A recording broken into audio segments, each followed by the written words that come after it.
Hi guys, ఈ రోజు మనం తమిళ సినిమా చూద్దాం. IMDb రేటింగ్ 10కి 8 ఇచ్చారు. సినిమా సూపర్ గా ఉంటుంది, అందువల్ల కొంచెం కూడా స్కిప్ చేయకుండా చూడండి. ఈ సినిమా పేరు DNA. ఇది 2025లో రిలీజ్ అయింది. వన్ లైనర్ చెప్తే ఇంట్రెస్ట్ పోతుంది కాబట్టి డైరెక్ట్ గా సినిమాలోకి వెళ్దాం. అంతకంటే ముందు వెల్కమ్ టు కళ్ళ ముందు కదిలే చిత్రాలు.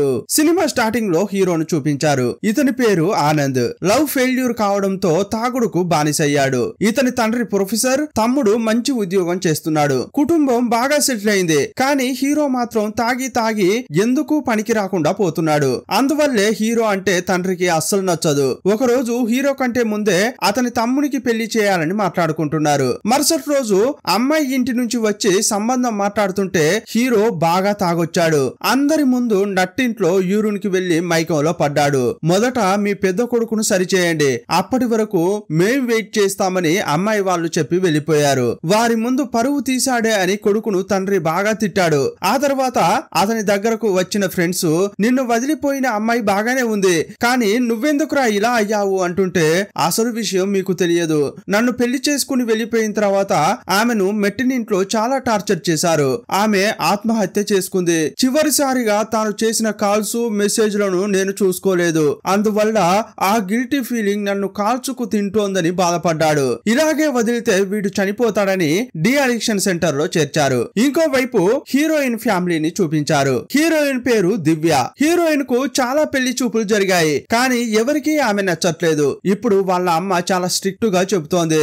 వెళ్ళావా, టీ ఇచ్చావా, తిరిగి వచ్చామా అన్నట్లే ఉండాలి. అంతేగాని వారితో ఏదైనా మాట్లాడావనుకో ఈ సంబంధం కూడా చెడిపోతుంది. అందువల్ల నువ్వు నోరు మెదపొద్దు అని తల్లి చెబుతోంది. యాక్చువల్ గా హీరోయిన్ ది హైపర్ క్యారెక్టర్. నోరు తెరిచిందంటే ఏదేదో మాట్లాడుతుంది, తనకు తానే నవ్వుతుంది. ఇదంతా చూసి ఈమెకు మెంటల్ ప్రాబ్లం ఉందని వచ్చిన వారెవరు పెళ్లికి ఒప్పుకోవట్లేదు. ఇప్పుడు కూడా చూడ్డానికి వచ్చిన వారికి టీ ఇచ్చి వస్తుంటే అమ్మాయి ఏమీ మాట్లాడట్లేదేంటి, చాలా సైలెంటా అని పెళ్లి కొడుకు తల్లి అంది. అప్పుడు హీరోయిన్, లేదే నేను బాగా మాట్లాడతానే అని నోరు తెరిచింది. ఇక నాన్ స్టాప్ గా మాట్లాడుతూనే ఉంది.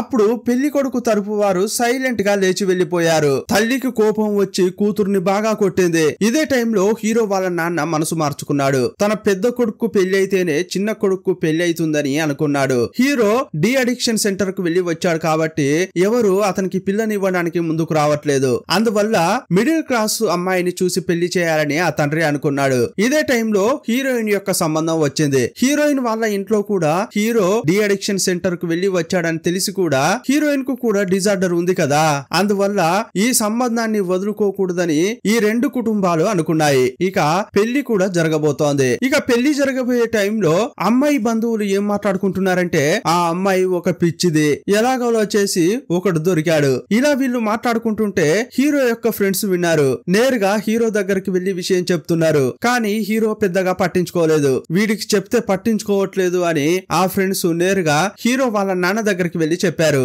అమ్మాయి బంధువులే అమ్మాయి పిచ్చిది అని మాట్లాడుకుంటున్నారు. మనవాడు కూడా బాగా తాగేవాడు, కానీ ఇప్పుడు అందులోంచి బయటపడ్డాడు కదా, కానీ దయచేసి వాడి జీవితాన్ని నాశనం చేయకండి అని తండ్రికి ఫ్రెండ్స్ చెప్పారు. ఇంకోవైపు అమ్మాయి తరపు వాళ్ళు కూడా గొడవ చేస్తున్నారు. మీ కొడుకు ఏమైనా ఆదర్శ పురుషుడా, అతడు తాగుబోతు, డి అడిక్షన్ సెంటర్ కు కూడా వెళ్లి వచ్చాడు. ఇదంతా తెలిసే మేము అమ్మాయిని ఇవ్వడానికి ముందుకు వచ్చాం. ఇలా రెండు కుటుంబాల మధ్య కలవరమే జరుగుతోంది. ఇంత పెద్ద గొడవ జరుగుతుంటే ఒకవైపు హీరోయిన్ బాధగా హీరోను చూస్తోంది. ఈ పెళ్లి కూడా ఆగిపోతుందా అని బాధపడుతోంది. అప్పుడు ఎవరి మాటలు పట్టించుకోకుండా హీరో నేరుగా వెళ్లి హీరోయిన్ చేతిని పట్టుకున్నాడు. స్టేజ్ పైకి తీసుకొచ్చి, ఈమెనే నేను పెళ్లి చేసుకుంటాను, ఈమెను పెళ్లి చేసుకుంటేనే నా జీవితం బాగుంటుంది అని అనిపిస్తోంది. అందువల్ల మా గురించి మీరేం బాధపడకండి, నేను ఈ అమ్మాయినే పెళ్లి చేసుకుంటా అని కరాఖండిగా చెప్పాడు. ఇక వీరి పెళ్లి జరిగిపోయింది. ఆ తర్వాత ఈ ఇద్దరు అన్యోన్యంగా ఉంటున్నారు. ఒకరినొకరు అర్థం చేసుకున్నారు. హీరో గత జీవితం నుంచి బయటపడ్డాడు. భార్యను బాగా ప్రేమిస్తున్నాడు. ఇప్పుడు హీరోయిన్ ప్రెగ్నెంట్ అయింది. ఆమెను రెగ్యులర్ గా హాస్పిటల్ కు తీసుకెళ్లి చెకప్ చేయిస్తున్నాడు. సీన్ కట్ చేస్తే గవర్నమెంట్ హాస్పిటల్ కు 2 బ్యాగులతో వస్తున్న ఒక బామ్మను చూపించారు. ఈ సినిమాలో ఒక టెర్రర్ అయిన క్యారెక్టర్ ఎవరంటే ఈ బామ్మనే. 2 బ్యాగుల నిండా స్నాక్స్ అమ్ముతున్నట్లు గవర్నమెంట్ హాస్పిటల్ కు వచ్చింది. ముఖ్యంగా ప్రసవ వార్డుకు వెళ్తుంది. రీసెంట్ గా పుట్టిన బిడ్డను ఎత్తుకుని తన బ్యాగ్ లో వేసుకుని వెళ్తుంటుంది. బిడ్డ ఏడవకుండా మత్తు మందు ఇస్తుంది. ఆ తర్వాత బిడ్డను ఆ సంచిలో వేసి పైన స్నాక్స్ మార్క్స్ పెడుతుంది. ఇక ఏమీ తెలియనట్లు ఎస్కేప్ అవుతుంటుంది. పిల్లలను కిడ్నాప్ చేసే పనిని ఈమె కంటిన్యూగా చేస్తోంది. ఇప్పుడు కూడా ఒక బేబీని కిడ్నాప్ చేసి ఇంటికి వచ్చింది. ఇంకోవైపు హీరోయిన్ కు ప్రసవ నొప్పులు వచ్చాయి. ప్రసవం కోసం హీరోయిన్ ను హాస్పిటల్ కు తీసుకెళ్లారు. హీరోయిన్ కు కొడుకు పుట్టాడు. బిడ్డను తీసుకొచ్చి హీరో చేతికి ఇచ్చారు. హీరో కుటుంబ సభ్యులు అంతా చాలా సంతోషపడుతున్నారు. వెంటనే హీరో వాళ్ళ నాన్న జ్యోతిష్యుడికి కాల్ చేశాడు. బిడ్డ పుట్టిన తేదీ, టైమింగ్ అంతా చెప్పాడు. అప్పుడు ఆ జ్యోతిష్యుడు, మీ మనవడు మంచి శకునంలో పుట్టాడు, జీవితంలో అతడు చాలా పైకి వస్తాడు అని చెప్పాడు. ఆ మాట వినగానే హీరో వాళ్ళ నాన్న చాలా సంతోషపడ్డాడు. ఇక అంతా సంతోషంగా మాట్లాడుకుంటుంటే బిడ్డనివ్వండి, తీసుకెళ్లి ఇంక్యుబేటర్ లో పెట్టాలి అని చెప్పారు. ఇంక్యుబేటర్ లో పెట్టిన 10 నిమిషాల తర్వాత ఆ బిడ్డను తీసుకెళ్లి అమ్మకు ఇచ్చారు. ఆ బిడ్డను చూసిన హీరోయిన్ షాక్ అయింది. ఇదెవరి బిడ్డ, నా బిడ్డ కాదే అని అంది. ఆ మాట వినగానే అంతా షాక్ అయిపోయారు. ఏంటమ్మా ఏం చెప్తున్నావు, ఇది నీ బిడ్డనే అని అక్కడున్న వాళ్ళంతా అంటున్నారు. నా బిడ్డ నాకు తెలియదా, పుట్టగానే ముందుగా నాకే ఇచ్చారు, కానీ ఇప్పుడు ఇచ్చిన బిడ్డ నా బిడ్డ కాదు అని అంటోంది. అప్పుడు ఆ హాస్పిటల్ యొక్క చీఫ్ డాక్టర్ వచ్చింది. ఏమ్మా ఇది నీ బిడ్డ కాదని ఎలా చెప్పగలుగుతున్నావు అని అడిగింది. ఇదిగో చూడమ్మా, బిడ్డ చేతికి ట్యాగ్ ఉంది, ఇది నీ బిడ్డనే. బిడ్డ పుట్టగానే ఏ ప్రొసీజర్స్ ఉంటాయో అవన్నీ పక్కాగా చేశాం, అన్ని రికార్డ్స్ ఉన్నాయి. ఇలాంటి టైంలో నువ్వు ఈ బిడ్డను నీ బిడ్డ కాదని ఎలా చెప్పగలుగుతున్నావు అని చీఫ్ డాక్టర్ అడిగింది. లేదు ఇది నా బిడ్డ కాదు అని హీరోయిన్ స్ట్రాంగ్ గా చెప్తోంది. అప్పుడు హీరోకు ఏమీ అర్థం కావట్లేదు. దివ్య ఏం చెప్తున్నావు నువ్వు, ఇది మన బిడ్డే అని అతడు కూడా అంటున్నాడు. ఏంటి నా బిడ్డ నాకు తెలియదా, పుట్టిన వెంటనే బిడ్డను నా చేతుల్లో పెట్టారు, అప్పుడు తనివి తీరా చూసుకున్నాను, నా బిడ్డెవరో నాకు బాగా తెలుసు, కానీ ఇప్పుడు ఇచ్చిన బిడ్డ నా బిడ్డ కాదు అని అంటోంది. నాకు నా బిడ్డే కావాలి అని గొడవ చేస్తోంది. అప్పుడు చీఫ్ డాక్టర్ హీరోను పక్కకు పిలిచి, ప్రసవం తర్వాత ఇలా జరగడం మామూలే, మీ భార్యకు ఇంతకు ముందు ఏమైనా మెంటల్ ప్రాబ్లం ఉందా అని అడిగింది. హీరోయిన్ కు ఉన్న ఆ డిజార్డర్ గురించి చెప్పారు. అప్పుడు ఆమె, ఓహో అలాగా, ఇది కదా మీరు ముందు చెప్పాల్సింది. ఇదిగో చూడండి, మీ భార్యకు మేము అన్ని కరెక్ట్ గానే చేశాము, బిడ్డ కూడా హెల్దీగా ఉంది, అనవసరంగా హాస్పిటల్ పేరును చెడగొట్టొద్దు అని అంది. త్వరగా డిశ్చార్జ్ అయ్యి ఇంటికి వెళ్లిపోండి అంది. అప్పుడు వాళ్ళు డిశ్చార్జ్ అయ్యి ఇంటికి వెళ్లారు. ఇంటికి వచ్చిన తర్వాత కూడా హీరోయిన్ నాకు నా బిడ్డే కావాలి అని అరుస్తూనే ఉంది. ఆమె మాటలు విని హీరోకు కూడా లైట్ గా సందేహం కలిగింది. వెంటనే లోకల్ గా ఉన్న ఇన్స్పెక్టర్ ను కలిసి ఆ హాస్పిటల్ కు తీసుకెళ్లాడు. అప్పుడు వాళ్ళు విచారణ చేస్తున్నారు. నర్సు దగ్గరికి వెళ్లి విచారించారు. సార్ నేను బిడ్డ పుట్టగానే తీసుకెళ్లి హీరోయిన్ చేతికిచ్చాను, ఆ తర్వాత అదే బిడ్డని తీసుకొచ్చి హీరోకు హీరో కుటుంబానికి చూపించాను అని నర్సు చెప్పింది. ఆ తర్వాత ఇంక్యుబేటర్ లో పెట్టడానికి బేబీని తీసుకెళ్లాను. 10 నిమిషాలకు తల్లి పాల కోసం హీరోయిన్ చేతిలో పెట్టాను. ఇలా చెప్పగానే సీసీటీవీ ఫుటేజ్ ని చూశారు. ఆమె చెప్పినట్లుగా అంతా పక్కాగా ఉంది, మధ్యలో బిడ్డను ఎవరూ మార్చలేదు, హాస్పిటల్ వైపు అంతా కరెక్ట్ గానే ఉంది అని చెక్ చేసి ఇన్స్పెక్టర్ అన్నాడు. అయినా కూడా హీరోయిన్ ఈ బిడ్డ నా బిడ్డ కాదు అని చెప్తూనే ఉంది. అప్పుడు హీరో ఏం చేశాడంటే లాయర్ అయిన తన ఫ్రెండ్ ను కలిశాడు. అతని ద్వారా తన బిడ్డకు DNA టెస్ట్ చేయించాడు. రిజల్ట్ ఏమొచ్చిందంటే వీళ్ళ దగ్గర ఉన్న బిడ్డ వీరి బిడ్డనే కాదు అని రిపోర్ట్ వచ్చింది. అప్పుడే హీరో బాగా నమ్ముతున్నాడు హీరోయిన్ చెప్పింది కరెక్టేనని. మరి నా బిడ్డ ఎక్కడికి పోయినట్టు అని ఇన్వెస్టిగేషన్ స్టార్ట్ చేశాడు. మొదట పోలీస్ స్టేషన్ కు వెళ్లి ఇన్స్పెక్టర్ ను ఆ హాస్పిటల్ కు తీసుకెళ్లాడు కదా, ఇప్పుడు ఆ ఇన్స్పెక్టర్ ఆ స్టేషన్ లో ఉన్న ఒక కానిస్టేబుల్ ని ఇచ్చి పంపించారు. ఆ హెడ్ కానిస్టేబుల్ పేరు బాలాజీ శక్తివేల్. ఇంకో 10 రోజుల్లో అతడు రిటైర్ కాబోతున్నాడు. అతడు నిజాయితీ పరుడు. ఇప్పుడు అతడు హీరో దగ్గరకు వచ్చి బిడ్డ మారిన కేసును ఇన్వెస్టిగేషన్ చేస్తున్నాడు. అంతకంటే ముందు ఈ బిడ్డను కోర్టుకు తీసుకెళ్లారు. అప్పుడు న్యాయమూర్తి DNA టెస్ట్ రిపోర్ట్ ను చూసి వీరికి పుట్టిన బిడ్డను త్వరలోనే కనిపెట్టాలి అని పోలీసు శాఖను కోర్టు ఆదేశించింది. అప్పటి వరకు హీరోయిన్ చేతిలో ఒక బిడ్డ ఉందే, ఆమెను నువ్వే భద్రంగా చూసుకోవాలి అని న్యాయమూర్తి హీరోయిన్ కు చెప్పారు. వేరే ఎవరో బిడ్డ అయినా కూడా ఆ బిడ్డను హీరోయిన్ తన కన్న కొడుకులాగే చూసుకుంటోంది. కానీ హీరోయిన్ మాత్రం ఇంకా ఆలోచిస్తూనే ఉంది, నాకు పుట్టిన బిడ్డ ఎక్కడ, ఎలా ఉన్నాడో అని బాధపడుతూనే ఉండేది. ఇంకోవైపు హీరో ఆ బాలాజీ శక్తివేల్ తో కలిసి నా బిడ్డను ఎవరు మార్చి ఉంటారు, ఎక్కడికి తీసుకువెళ్లి ఉంటారు అని విచారణ చేస్తూనే ఉన్నాడు. బాలాజీ శక్తివేల్ హీరోకు ఎందుకు హెల్ప్ చేస్తున్నాడంటే ఈ హెడ్ కానిస్టేబుల్ కు కూడా కొడుకు పుట్టాడు, కానీ చిన్న వయసులోనే అతడు చనిపోయాడు. కొడుకును తలుచుకుంటూ అతడు చాలా బాధపడుతుంటాడు. అందువల్లే అలాంటి బాధ హీరో పడకూడదని అతనికి హెల్ప్ చేస్తున్నాడు. ఆ పోలీస్ స్టేషన్ లో ఇంతకు ముందు రికార్డ్ అయిన పిల్లల కిడ్నాప్లు, హాస్పిటల్లో పిల్లల మార్పిడి, నరబలులు వంటి లిస్టు తీసి చెక్ చేశారు. ఆ స్టేషన్ లో ఒక పోలీసు పిల్లల కిడ్నాప్ గురించి చాలా విషయాలు చెప్పారు. పిల్లలను కిడ్నాప్ చేసేవారు అమ్మ అమ్మాయిలను నార్త్ సైడ్ పంపిస్తారు. మగవాళ్లను కిడ్నాప్ చేస్తే 2 రోజుల్లోనే కనిపెట్టాలి, లేదంటే వారిని ప్రాణాలతో చూడలేం. ఎందుకంటే మగ పిల్లలను కిడ్నాప్ చేసేవారు మెయిన్ గా నరబలి ఇస్తారని చెప్పాడు. ఆ మాట వినగానే హీరో చాలా బాధపడ్డాడు. ఎందుకంటే వీరి కొడుకు మిస్ అయి 5 రోజులైంది. నా బిడ్డకు ఏమైందో అని హీరో భయపడుతున్నాడు. అప్పుడు హెడ్ కానిస్టేబులే ఓదార్చాడు. ఇప్పుడు ఈ కానిస్టేబుల్ కు ఒక ఇన్ఫార్మర్ సమాచారం ఇచ్చాడు. ఒక చోట ఈ రోజు రాత్రి పూజ జరగబోతోంది, ఒక పిల్లాడిని బలి ఇవ్వబోతున్నారని చెప్పాడు. వెంటనే ఆ స్పాట్ కు కానిస్టేబుల్ హీరో వెళ్లారు. ఆ రాత్రి నిర్మానుష్య ప్రాంతంలో ఒక మాంత్రికుడు, 4 అనుచరులు, ఒక ఫ్యామిలీ కలిసి తాంత్రిక పూజలు చేస్తుంటే వెళ్లి పట్టుకున్నారు. బలి ఇవ్వబోతున్న పిల్లాడిని కాపాడారు. ఈ బిడ్డ నీ బిడ్డేనా చూసుకో అని అంటుంటే హీరో చెక్ చేశాడు. కానీ అతనికి ఏమీ తెలియట్లేదు. వెంటనే భార్య దగ్గరికి తీసుకెళ్లి చూపించారు. ఈ బిడ్డ నా బిడ్డ కాదు అని ఆమె చెప్పింది. నీ బిడ్డ కాదని ఎలా చెబుతున్నావని బాలాజీ శక్తి వేలు అడిగితే నా బిడ్డ నాకు బాగా తెలుసు, కానీ ఇది నా బిడ్డ కాదని చెప్పింది. ఇప్పుడు వీరి దగ్గర ఒక బిడ్డ ఉంది కదా, వీరిలాగే ఆ తల్లిదండ్రులు కూడా బాధపడుతుంటారు కదా, అందువల్ల ఆ బిడ్డ పేరెంట్స్ ను కనిపెట్టడం కోసం వెతికారు. గవర్నమెంట్ హాస్పిటల్లోనే ఈ బిడ్డ మిస్ అయింది. అక్కడికి వెళ్లి హెడ్ కానిస్టేబుల్ విచారణ చేస్తుంటే గవర్నమెంట్ హాస్పిటల్ బయటే బామ్మ 2 సంచులతో వచ్చింది. హెడ్ కానిస్టేబుల్ తో వచ్చిన హీరో బయటే ఉన్నాడు. అతడు ఇప్పుడు ఈ బామ్మ పక్కనే వచ్చి కూర్చున్నాడు. కానీ హీరోకు తెలియదు తన పక్కనే ఉన్న బామ్మ పిల్లలను కిడ్నాప్ చేసి తీసుకెళ్తుందని. ఈ బామ్మ సంచిలో స్నాక్స్ కింద ఒక పసిగుడ్డు ఉంది. ఇదంతా తెలియని హీరో ఆ బామ్మకు సాయం చేస్తున్నాడు. ఆ సంచిని లేపి బామ్మకు ఇచ్చాడు. ఆ 2 సంచులను తీసుకుని బామ్మ వెళ్లబోతుంటే స్నాక్స్ బ్యాగ్ ఎందుకు బరువుగా ఉందని హీరోకు సందేహం కలిగింది. ఆ బామ్మ వెళ్తుంటే ఆమెనే చూస్తున్నాడు. అప్పుడు బ్యాగ్ లో ఉన్న పసిగుడ్డు చేయి బయటపడింది. అది చూడగానే తన అనుమానం కరెక్టే అనుకున్నాడు. వెంటనే ఆ బామ్మను ఫాలో కావడం స్టార్ట్ చేశాడు. ఆమె ఆటో ఎక్కింది.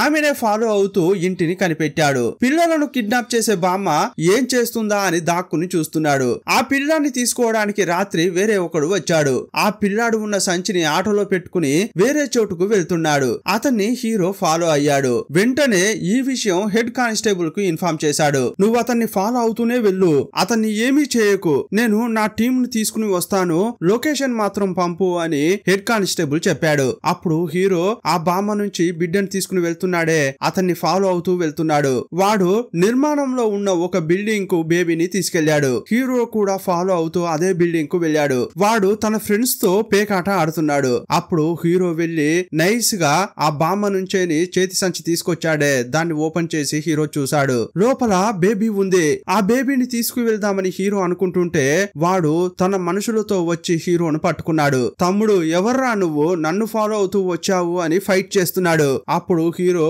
ఒకరిని కూడా వదలకుండా బాగా కొడుతున్నాడు. ఆ లోపే హెడ్ కానిస్టేబుల్ తన టీమ్ తో వచ్చి వీళ్ళను పట్టుకున్నాడు. ఈ పిల్లాన్ని కిడ్నాప్ చేయమని చెప్పింది ఎవర్రా, మీ బాస్ ఎవర్రా అని అడుగుతున్నారు. సార్ నా పేరు మూర్తి, ఈ బిజినెస్ ఎవరు చేస్తున్నారో తెలియదు, నాకు తెలిసింది ఏంటంటే గవర్నమెంట్ హాస్పిటల్ నుంచేని బిడ్డను కిడ్నాప్ చేసుకొచ్చి ఆ బామ్మ నాకు ఇస్తుంది, మేము వెళ్లి చేతులు మారుస్తాం అంతే తప్ప ఇందులో ఎవరెవరు ఉన్నారో మాకేమీ తెలియదు అని అన్నాడు. ఇప్పుడు ఈ బిడ్డను ఇతని నుంచి తీసుకెళ్లడానికి ఒకడు వస్తాడు కదా, ఇక అతన్ని పట్టుకోవడం కోసం వీళ్ళు ఆ బిల్డింగ్ లో వెయిట్ చేస్తున్నారు. ఆ బిడ్డను తీసుకోవడం కోసం కార్ లో ఒకడొచ్చాడు. అతన్ని పట్టుకోవడం కోసం ఈ మూర్తి చేతికి బేబీ లాంటి బొమ్మ ఇచ్చి పంపించారు. కార్ లో వస్తున్న వాణ్ణి చూసి ఈ మూర్తి నైస్ గా కళ్ళతో సిగ్నల్ ఇచ్చాడు. పోలీసులు చుట్టుముట్టారు. ఎస్కేప్ కారా అన్నట్లు చూశాడు. వెంటనే అతడు కారును తీసుకుని పారిపోవడానికి ప్రయత్నించాడు. కానీ ఎంట్రన్స్ లో ఉన్న హీరో గేట్ ను క్లోజ్ చేశాడు. కార్ లో ఉన్న వ్యక్తిని పట్టుకున్నాడు.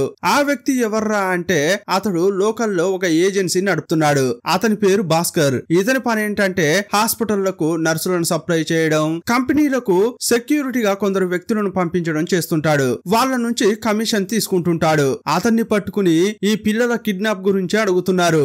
సార్ దీని గురించి నాకేమీ తెలియదు సార్, నా పైన ఒకడున్నాడు, వాడి పేరు నాగరాజు, అతడు కూడా ఒక ఏజెన్సీ నడుపుతున్నాడు, అతడే నాకు అప్పుడప్పుడు ఇలాంటి పనులు ఇస్తాడు, దీని వెనక పెద్ద నెట్వర్కే ఉంది సార్, కానీ దాని గురించి నాకేమీ తెలియదు అని చెప్పాడు. మేము ఈ పని చేస్తే నాగరాజు అనేవాడు డబ్బిస్తాడు, డబ్బు కోసమే ఈ పని చేస్తున్నా అని భాస్కర్ చెప్పాడు. ఇంతకీ నాగరాజు ఎవరు అని విచారణ చేశారు. అతడు కూడా ఏజెన్సీ నడుపుతున్నాడు. అతడు పెద్ద పెద్ద హాస్పిటళ్లకు సెక్యూరిటీ సర్వీస్ ఇస్తున్నాడు. కానీ ఇతడు మాత్రం ఎవరికీ తెలియకుండా దాదాగిరి చేస్తుంటాడు. ఇంతకీ నాగరాజు ఎవడు, వాడి దగ్గరికి పోతే నా కొడుకును కనిపెట్టొచ్చు కదా అని హీరో అనుకున్నాడు. ఉంటాడు. నాగరాజు దగ్గరికి హీరో వెళ్తుంటే అతని కంటే ముందే ఒక గ్రూప్ వచ్చి దిగింది. వాళ్ళంతా కలిసి నాగరాజును చంపడానికి ప్రయత్నించారు. కానీ మధ్యలోకి హీరో వెళ్లి నాగరాజును కాపాడడానికి ట్రై చేస్తున్నాడు. హీరో ఎందుకు హెల్ప్ చేస్తున్నాడంటే తన కొడుకును ఎవరు కిడ్నాప్ చేయమన్నారు, ఇప్పుడు అతడు ఎక్కడ ఉన్నాడో తెలియాలంటే నాగరాజు ప్రాణాలతో ఉండాలి. అందువల్ల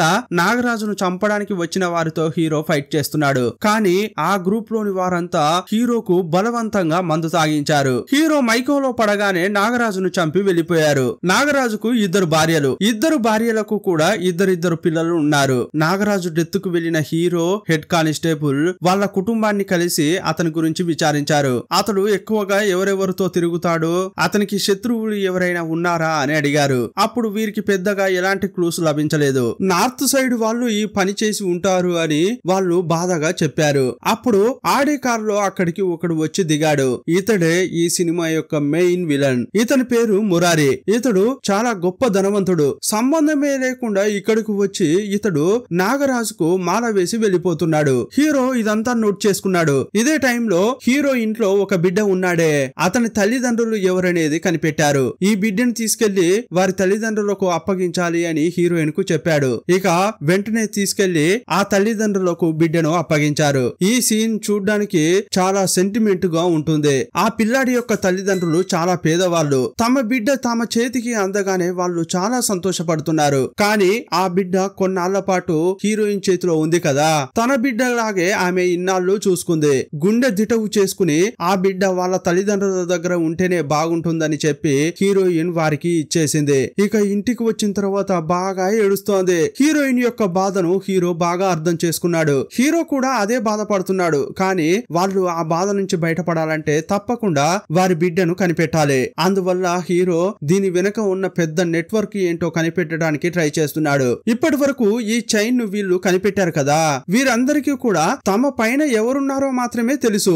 అంతే తప్ప ఈ నెట్వర్క్ గురించి ఇప్పటి వరకు పట్టుబడిన వారికి ఏమీ తెలియదు. ఇదే టైంలో ఆ కానిస్టేబుల్ హీరోను లోకల్ రౌడీ దగ్గరికి తీసుకెళ్లాడు. అతని పేరు గాజా. బయట ప్రపంచానికి చూస్తే అతడు మటన్ షాపు నడుపుతున్నాడు. కానీ లోపల మాత్రం అతడు చేయని పనంటూ లేదు. పిల్లల్ని కిడ్నాప్ చేయడం, వాళ్ళని తీసుకొచ్చి బిచ్చమెత్తించడం, రౌడీయిజం, ఇలా చాలా పనులు చేస్తుంటాడు. హీరో అక్కడికి వెళ్లి పరిశీలిస్తుంటే నాగరాజును చంపడానికి ఒకడు వచ్చాడే, అతడు ఈ గాజా యొక్క మనిషే. అతన్ని చూడగానే హీరో గుర్తుపట్టాడు. ఈ గ్రూప్ వాళ్ళే నాగరాజును చంపడానికి వచ్చారని కనిపెట్టాడు. అందువల్ల హీరో వాళ్ళను బాగా కొట్టాడు. నాగరాజును చంపాలని మీకెవరు చెప్పారు అని అడిగాడు. అప్పుడు నాగరాజును చంపమని ఎవరు చెప్పారో వారి పేరు చెప్పారు. అది వేరెవరో కాదు, ధనవంతుడైన మురారి. ఇంతకీ అతడు ఇదంతా ఎందుకు చేశాడు అని ఒక ఫ్లాష్ బ్యాక్ చూపిస్తున్నారు. కొన్నేళ్ల క్రితం మురారి అనే అతడు సాఫ్ట్వేర్ ఇంజనీర్. అప్పట్లో హాస్పిటల్ డేటా అంతా కూడా